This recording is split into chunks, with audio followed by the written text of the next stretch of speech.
For a few brief weeks every spring, crabapple trees become almost unreal. Bare branches suddenly vanish beneath explosions of bloom, clouds of white, blush pink, deep rose, raspberry, coral, even nearly red flowers glowing in the spring. Entire streets can suddenly seem enchanted. Today, we're wandering through the tangled history, folklore, beauty, and quiet resilience of crabapples. Today we're talking fertilizer. The thing gardeners either obsess over like plant bodybuilders or completely ignore until their hydrangea looks like it's survived a tax audit. We're getting into what those weird numbers on fertilizer bags actually mean, plus the common fertilizer mistakes even experienced gardeners make in the one group of plants that honestly prefers neglect. Hello and welcome to the Petal Plot Pod, a seasonal plant stories and garden tips podcast. We're your hosts. I'm Aneesa. And I'm Eric.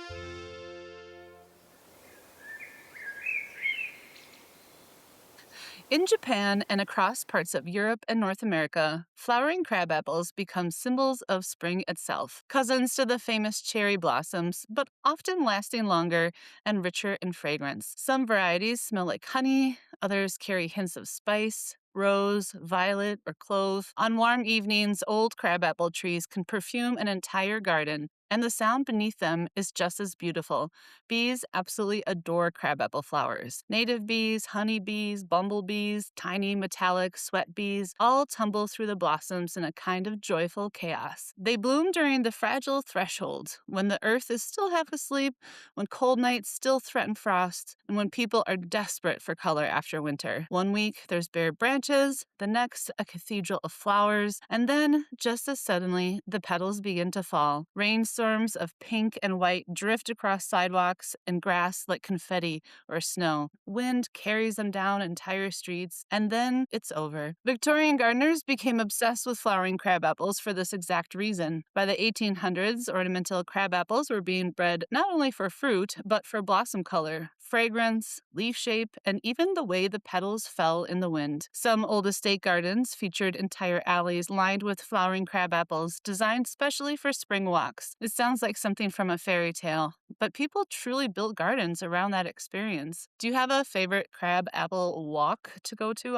in the spring air? I feel like the one that always comes to mind is at the Arboretum. Mm-hmm. At the Minnesota Arboretum, they have a whole grove of crabapple trees, some well-established Mm-hmm. ones. And I mean, you can walk or drive through. Yeah, they're gorgeous. People are always there taking photos and enjoying the blooms. Yeah, I am lucky to, right down my street, just a block away along the park, there is a street that has crabapples on both sides of the street for about 4 blocks.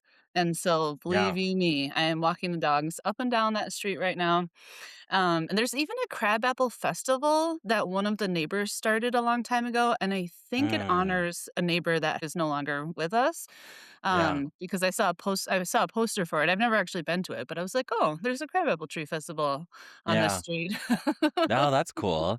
Or I Yeah. remember too if you do the bike path or down the Greenway across the lakes here in the Twin Cities, and then like near Lake Nokomis, there's on that bike path, like you go through like a stint of crabapple trees as well.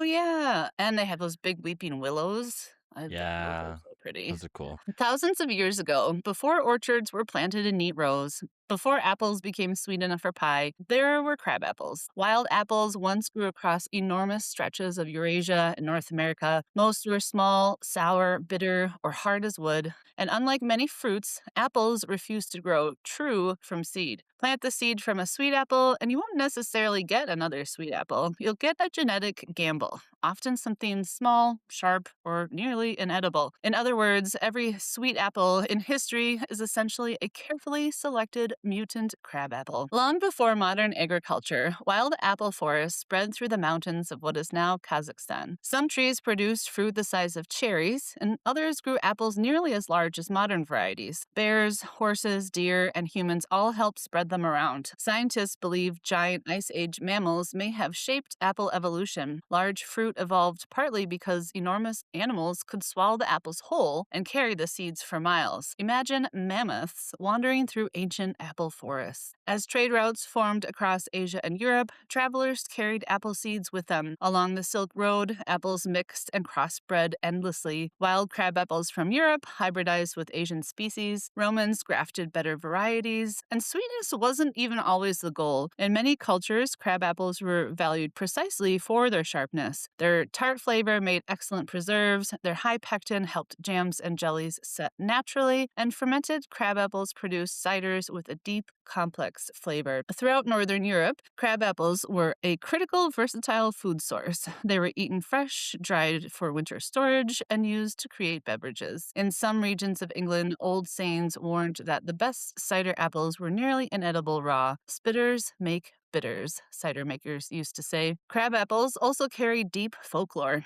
In Norse mythology, apples were not just food, but the source of immortality. The goddess Idun was the keeper of magical apples that maintained the youth and vitality of the gods. Without them, the gods grew old and gray. In rural Slavic and Germanic folklore, apple trees were profoundly linked to the afterlife, acting as portals or twins for the human soul. They bridged life and death through traditions like planting a tree for a newborn and placing apple wood on graves. It was believed the souls of the deceased would live in fruit trees. Well, it's kind of interesting thinking about that festival down my Mm. street, that it's kind of in honor of a person.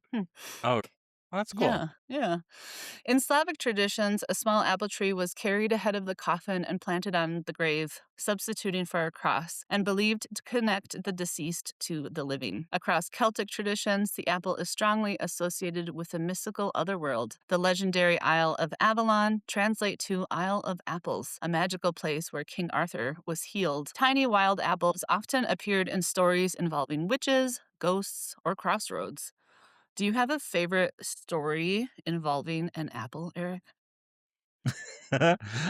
um, I don't.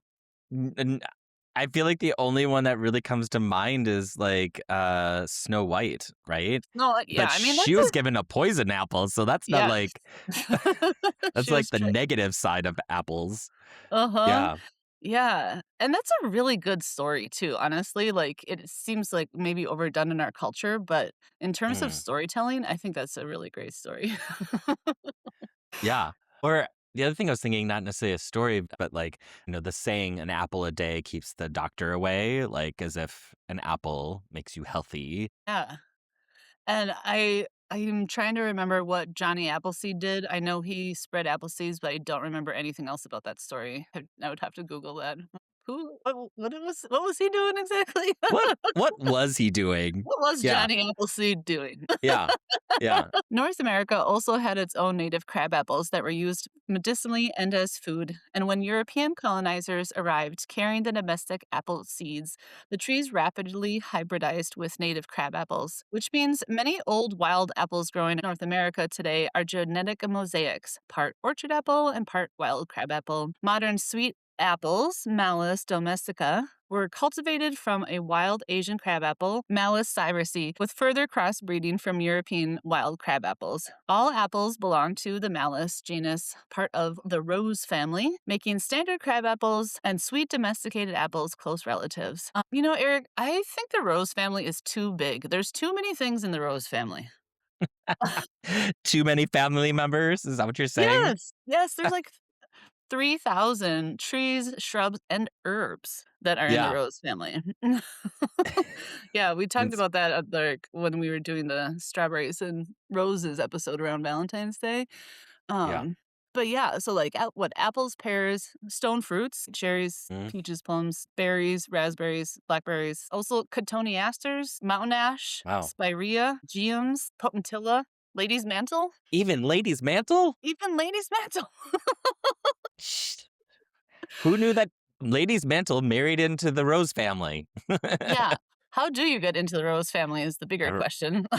right? I mean, yeah, you also have Moira Rose Moira, and David Rose, David. Yes. So they're Alexis. part of the Rose family. I'd like to be part of that family too. So Yeah, no kidding. the Yeah, roses. apparently you need to have 5 petals and alternate leaves, and that just Okay. seems like I don't know, maybe we should be more specific, but I didn't create the system. Yeah. In spring, crabapples explode into colorful blossoms, and in autumn, tiny fruits glow like lanterns on bare branches, and birds feast on them after the frost has softened the fruit. Waxwings, robins, grouse, deer, foxes, entire ecosystems gather around crabapples, and in winter landscapes, they become one of the last food sources standing. A single tree can feed dozens of species. Modern agriculture spent centuries breeding apples towards sweetness, size, and uniformity, but lately, people are rediscovering crab apples. Craft cider makers prize them for their tannins and acidity. Foragers turn them into jewel colored jellies and syrups. Ecologists plant them for pollinators and wildlife. And the wildness we bred away may become important again in a changing climate. Disease resistance, cold tolerance, and drought survival, those old genetics still matter. And there's something poetic about crab apples. They stayed connected to hedgerows, birds, crossroads, and wild edges, and maybe that's why they linger so strongly in folklore. Crab apples remind us that domestication is never quite complete, and inside every supermarket apple, there's the memory of a small bitter fruit growing wild beneath ancient skies.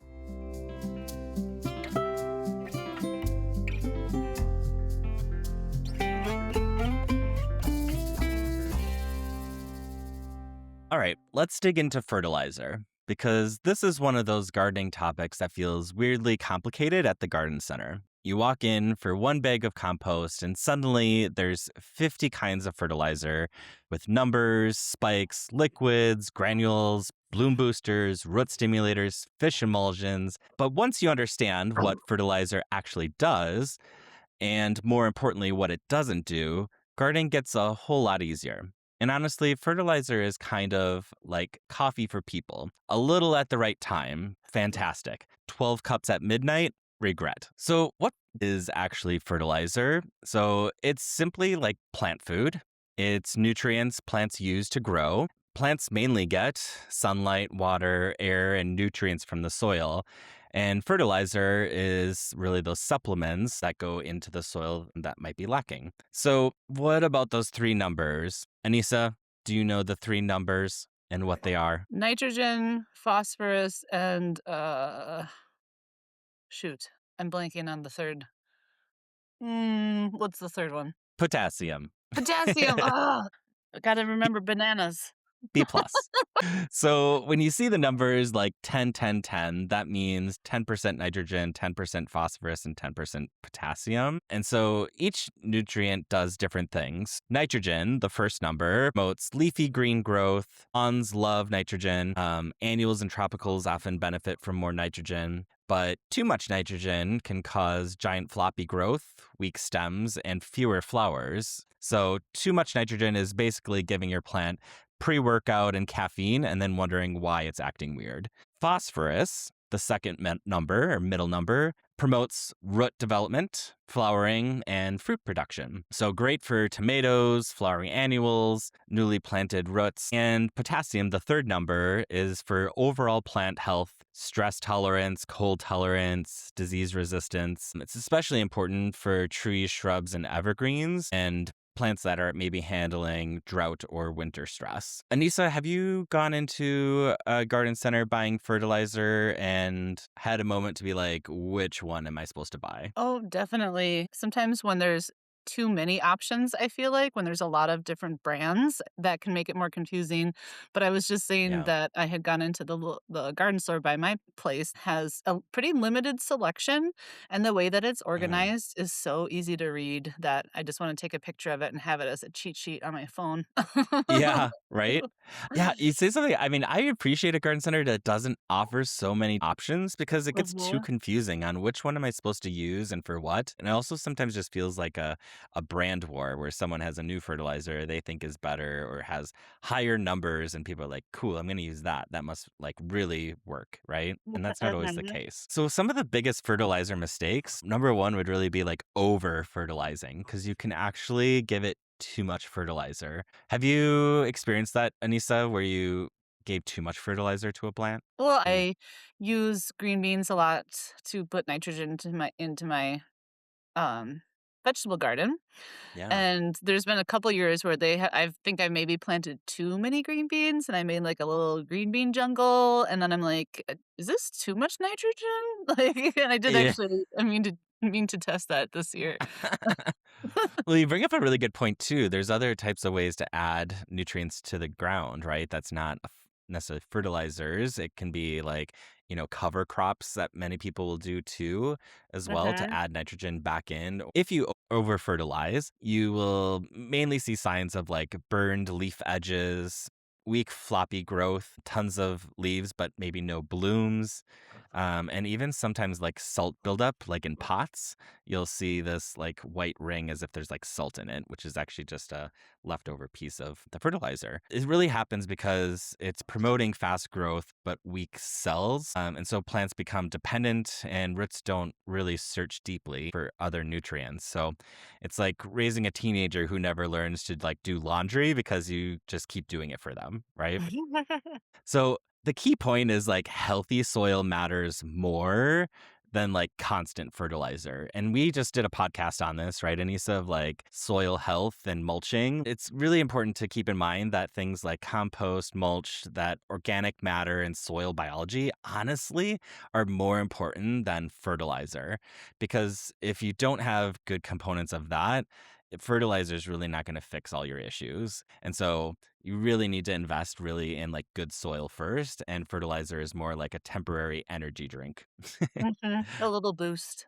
A little boost. So, fertilizing different types of plants, so like perennials, for a general rule, most established perennials need really very little fertilizer. And so that's where too much can like really promote floppy stems and fewer blooms. And it's especially true for like a few things out there, like coneflowers, black-eyed Susans, sedum, which just wants to be left alone. Yarrow, lavender, Russian sage really are not looking for added fertilizer into their soil. These plants really evolved like in rougher conditions. And if you pamper them too much, they just turn into like drama queens. So, uh, better approach is like compost in the spring, maybe a light, slow release fertilizer if needed, but avoid heavy feeding throughout. Some other heavy feeders, though, I'd be curious, Anissa, where you do use fertilizer for some different perennials. I know for me, I was thinking of my roses.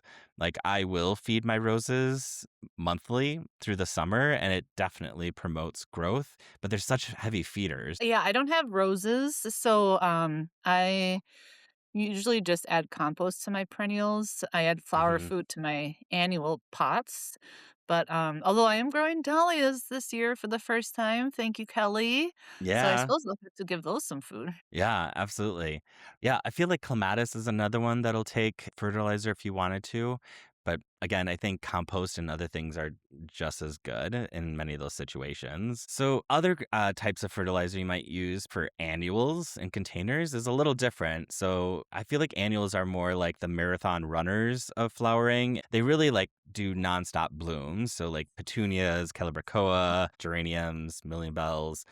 They need feeding, and mainly because they're in containers. So, like, watering kind of washes out nutrients, and roots are kind of confined, and sometimes potting mix has limited nutrition.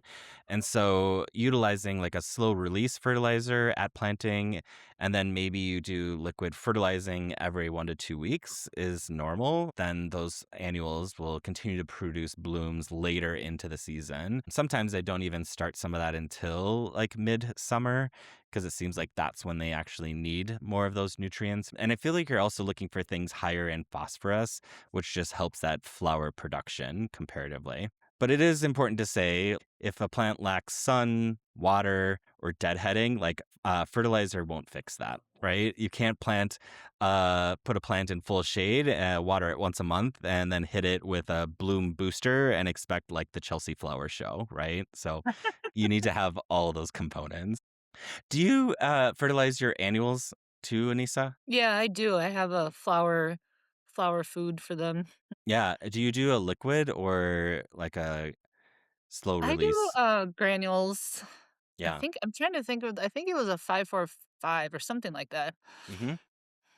Yeah, I like the granules too. I feel like it's easier, it's less maintenance.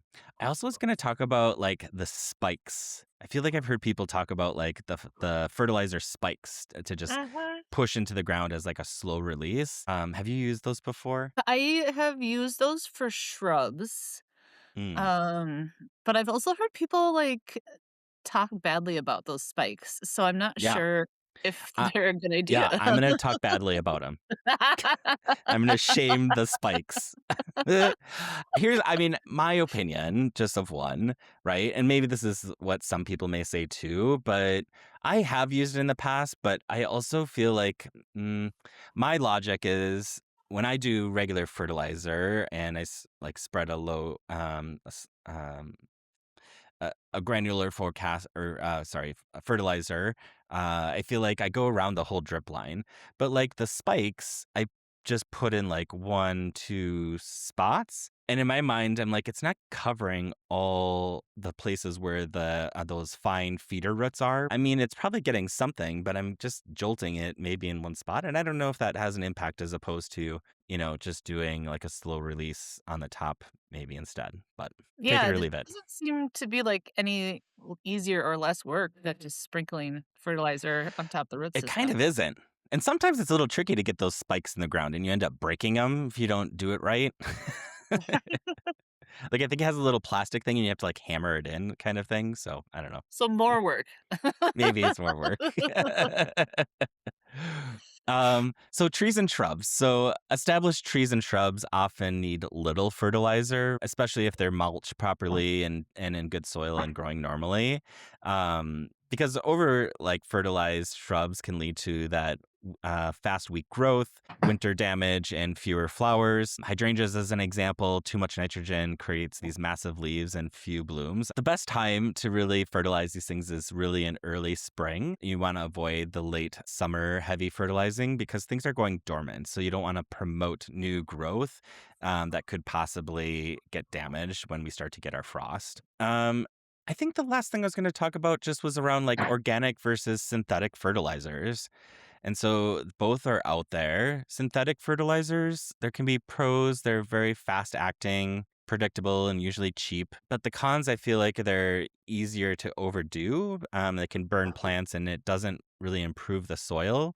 Many times you get them in really high numbers, those 3 numbers, comparatively to organic fertilizers. And that's where I kind of enjoy organic fertilizers because I feel like you can't really go wrong. Like, usually they're not high enough to burn your plants. And then, not to mention, organic fertilizers are things like compost, fish emulsion, bone meal, manure, worm castings. And so there can be a lot of really good benefits from those types of fertilizers of like feeding the soil biology. They're slow release. And like I said, like harder to like burn your plants. I mean, the reality is, yes, they are a slower result of sorts, but at the end of the day, like that's what's really gonna like continue to like build that soil structure and feeding of your plants long term. Yeah, my great-grandparents used to bury fish when they planted their tomatoes, like, Yeah. from the lake. Yeah. I've heard I people bury eggs with tomatoes too. I've heard that too. I actually tried it one year Nice. and I didn't notice any difference. But I had Okay. read that and I was like, "Oh, I'm gonna see what happens." And I don't know. One of one of my favorite fertilizers to buy, organic fertilizers, is, 2 I think it's called 2 Mikes. Yeah, have you ever used that? It's a liquid Oh, it's a I've fish heard that. emulsion, so it's liquid, it comes in like a gallon, and it's these 2 guys, both named Mike, who Yeah. fish in the local lakes here in the Twin Cities, and they fish Oh, out invasive species. And I was like, "Well, this is like 2 birds with 1 stone," you're getting cleaner lakes and fertilizer for your vegetables. yeah. So I like Totally. supporting that company. Yeah. Oh, that's awesome. So before you buy 17 different fertilizers this spring because the bag had a tomato wearing sunglasses on it, take a minute to think about what your plants actually need. Feed the heavy bloomers, go easy on prairie plants, protect trees and shrubs from late season growth spurts, and remember compost fixes more problems than panic. And if your hydrangeas has leaves and the size of dinner plates, but exactly 3 flowers, now you probably know why.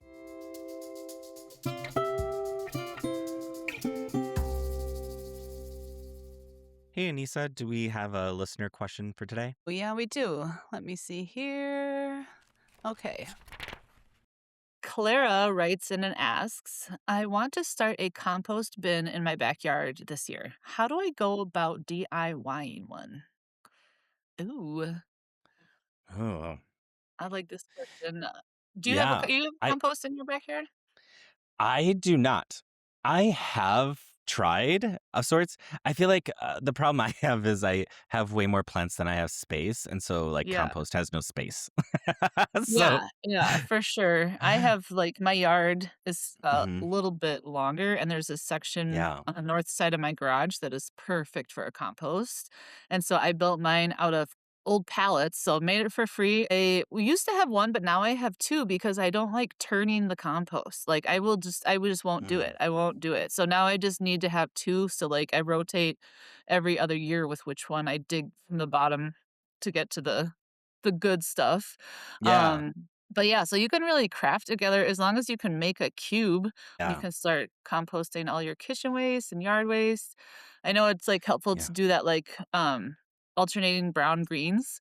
So the Yes. browns are like dried leaves, wood chips, paper, cardboard, and then the greens being like vegetable and fruit scraps, coffee grounds, stuff like Mhm, that. So when my maple trees have they put so many leaves down, so I always have mhm, an extra pile next to the compost. So as I'm yeah, putting buckets of kitchen waste in there, then I throw a bucket of leaf on top of it to try to keep the it even, yeah, so it's not just like all leaves and then a pile of vegetables or something like that. yeah. Because I know I'm not gonna turn it. You're supposed to turn it, I ideally, know. because you wanna get that It's oxygen hard to in there. remember. I just don't want to. Yeah. Yeah, you need to shake it up. You said something too that I was like, if you're planning this out, I do think it's important to think of like how much compost do you think you would be producing, right? Like, do you already have large garden spaces or, how much waste you use that can be composted? Otherwise, I feel like you end up, throwing stuff away or not using it as you would. Mhm, for sure, and I know they do Yeah. make little tidy composts for people who are Oh, yeah. like, on a small level. There's some really cool ones like that. For mine, I probably produce about 6 wheelbarrows full of compost a year to put in my Yeah. vegetable garden. So it's quite the chore, but Yeah. but it's free and it It's free. works. It's well worth it. Yeah. Mhm, The other thing I was thinking too that I've seen people do, aside from having, building actual compost things or going out and buying one that churns or something for you, I've also seen people just dig holes or trenches and throw things mhm. in the ground and just let Yep. nature break it down. For sure. I saw a cool design once where it was a circular shaped raised bed for vegetables, and then in the center of it was a hole that they just put compost Mm, into. And so then, yeah. in theory, it would just sort of like leak into the bed. I don't know how evenly that would push nutrients. Like I feel like stuff on the outside might get the short end of the stick, but it was cool Hmm. looking design. Also important to note that if it's really dry, it's helpful to water your compost. So it'll break down faster, get the worms and all the other bugs moving around. And it's also safer. So sometimes if compost is really, really dry, it can be a little bit of a fire hazard. So don't put it by your Hmm. bonfire. Put it on the other side of the yard. Yeah, for sure. Well, and you made another good point too. Like placement is important, right? I feel like it's Mhm. important to have it somewhere where you'll use it, but also somewhere that maybe is, out of the way or doesn't, conflict with, the prettiness of an area or being, yeah, right next to the fire pit probably is not a good Yeah. idea. Um, And but they I can also smell. yeah, they can smell, absolutely, and Uh-huh. and I feel like you wanna use it, like, in my mind, I'm like, I want it as close to, like, the back door to, like, throw it out because in the middle of winter, like, I don't wanna have to go trudging across an area just to throw my compost away, so, like, maybe it's even convenience that plays a factor too, but Yeah, mine's pretty far away. I have to shovel a path to it in the winter. It has its own path.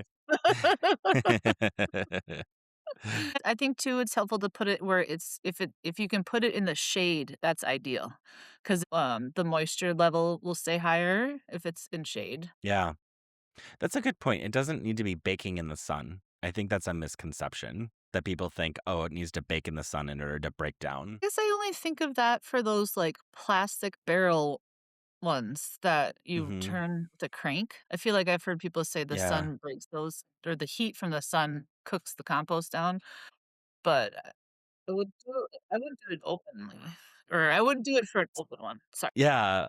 But I mean, compost does it, like, produces its own heat too to, like, actually break down too. Like, that means there's microbes and things doing its job. And also important to not put your invasive species that you've weeded out of your garden into it. Oh Throw those in gosh, the yeah. garbage or have them composted with the city. Yeah, Yeah. adding those seeds that potentially might go in there, like, you're just gonna add that to the rest of your garden. Yeah, seed heads from weeds or roots from creeping bellflower. Yeah, totally. I have Engelmann ivy has volunteered in my compost that I can't seem to get rid of. So I just have Mm. to rip the vines out constantly so it doesn't spread around. But boy, Mhm. oh boy, have you ever seen you've never seen a healthier looking Engelmann ivy. Those leaves are huge. Like it just goes to show how much nutrients are in the compost by the way this vine looks growing out of it.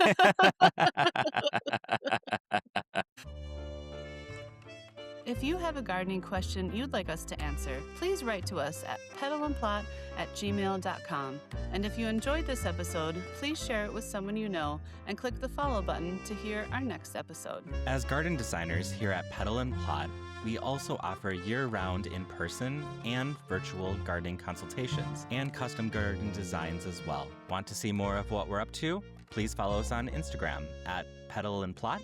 That's PETALNPLOT.